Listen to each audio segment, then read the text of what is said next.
दुआ में कितनी ताकत होती है ना, वो बताता हूँ आपको। एक बहुत फेमस डॉक्टर थे, बहुत बड़े डॉक्टर थे, डॉक्टर अहमद। विदेश जाते थे, बहुत सारी मीटिंग्स और कॉन्फ्रेंसेस होती थी।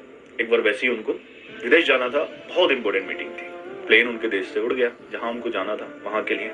जब रास्ते में प्लेन था, उड़ रहा था, तब तूफान आया, और वो इतना तेज का तूफान आया कि पायलट प्लेन को उड़ा ही नहीं पा रहा था, कुछ नहीं दिख रहा था, बहुत मुश्किल हो गया उड़ाना।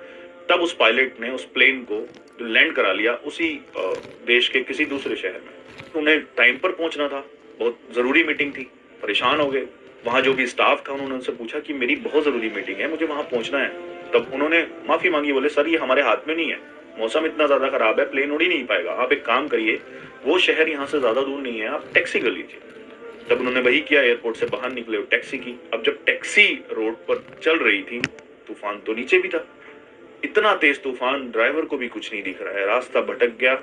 तब एक जंगल में पहुंचे, वहां पे ना सिर्फ एक ही घर दिख रहा है, एक लाइट दिख रही है। ड्राइवर बोला बहुत बुरे हालात हैं यहाँ के, ये इतना ज्यादा तूफान है, मैं चला नहीं पाऊंगा, थोड़ी देर हम उस घर में रुक जाते हैं, वो लाइट वहां से दिख रही है, वहां कोई ना कोई रह जरूर रहा होगा। ड्राइवर वहां लेकर गया टैक्सी को, उसने दरवाजा खटखटाया, अंदर से आवाज आई कि दरवाजा खुला है, आप अंदर आ जाइए। ऐसे ही वो अंदर गया, उन्होंने देखा कि एक बूढ़ी माँ चम्मच से अपने बेटे को खाना खिला रही है। उस माँ ने कहा आप बैठ जाइए वहां पर, मैं अपने बेटे को खाना खिला कर आती हूँ। अब वो बेटा अच्छा खासा था, लेकिन फिर भी चम्मच से खाना खा रहा था। ये बात डॉक्टर को परेशान कर रही थी। देर वहां बैठे और फिर उनके मन में जो सवाल था उन्होंने पूछ ही लिया, बोले माँ इतना बड़ा है, इसको आप चम्मच से खाना खिला रहे हो? तब उस बूढ़ी माँ ने कहा बेटे इसको बहुत बड़ी बीमारी है, मैंने अपने पूरे देश में हर एक डॉक्टर को इसको दिखा दिया, मैं गरीब हूँ, इसका बाप भी नहीं है, कोई नहीं है परिवार में, सिर्फ एक यही मेरा है, जितना मेरे पास है मैंने सब इस पे खर्च कर दिया, सारे डॉक्टर्स को दिखा लिए, मैं दिन रात दुआ करती हूँ और दुआ के सिवा मेरे पास कुछ नहीं है।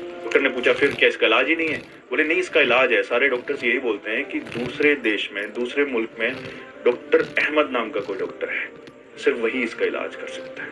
डॉक्टर अहमद के पैरों के नीचे से जमीन निकल गई, उनकी आंखों में आंसू बहने लगे और बोले माँ तेरी दुआओं ने एक प्लेन को आसमान से नीचे उतरवा दिया, एक टैक्सी तूफानों ने मोड़कर तेरे दरवाजे के सामने लाकर खड़ी कर दी, मैं ही वो डॉक्टर अहमद हूँ जिसको तूने दुआओं में मांगा है। तो सब कुछ मेहनत से नहीं मिलता, बहुत कुछ खुदा ने दुआओं में छुपा रखा है, तो स्पेशली माँ की दुआओं में। माँ की दुआएं अर्श को चीर देती हैं।